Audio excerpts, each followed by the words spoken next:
Eu fiz essa pergunta me lembrando que o vice-prefeito Roberto Carvalho afirmou recentemente numa entrevista aqui que o senhor e o ministro Paulo Zananini estariam já conversando e que uma possibilidade muito concreta de, pelo consenso, ser resolvida essa questão, de quem encabeçaria a chapa do PT, o governo do Estado. Não, é verdade que há essa disposição, essa sinalização, tanto da minha parte quanto da parte do Patrus, mas nós não avançamos mais porque estávamos justamente esperando o resultado da votação, né? A composição do novo diretório, quem seria o novo presidente estadual, então avançávamos mais. Como houve o segundo turno, agora temos que aguardar o resultado do segundo turno.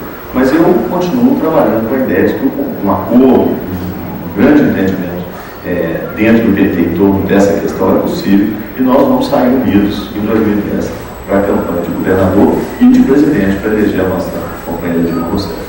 Existe alguma circunstância que levaria o senhor a abrir mão dessa disputa pelo governo do Estado?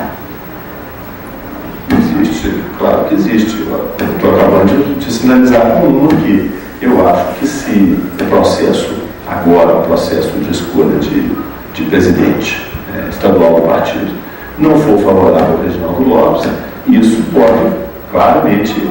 O senhor aceitaria, então, eu me disponho a ser politicamente convencido de que o melhor seria não ser candidato a governador, não postular a candidatura. Não seria Mas esse meu convencimento...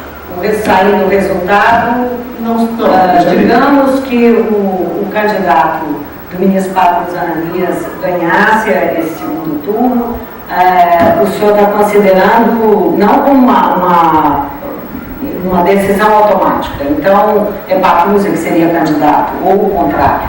Se o Reginaldo ganhasse, o senhor seria candidato? Não pode ser automático, como disse, porque não é uma imposição numérica, tem que ter um processo de convencimento político, né? O que eu estou chamando de convencimento político? É um acordo em que os dois lados entendam da mesma forma o processo que está sendo realizado. Se houvesse esse acordo, esse entendimento, essa convergência em torno dessa questão, da minha parte, eu não vejo nenhum problema em tomar o resultado da eleição de presidente no segundo turno como uma aproximação definitiva do que seria o resultado final dela.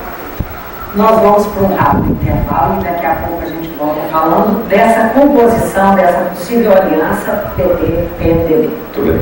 Voltamos já.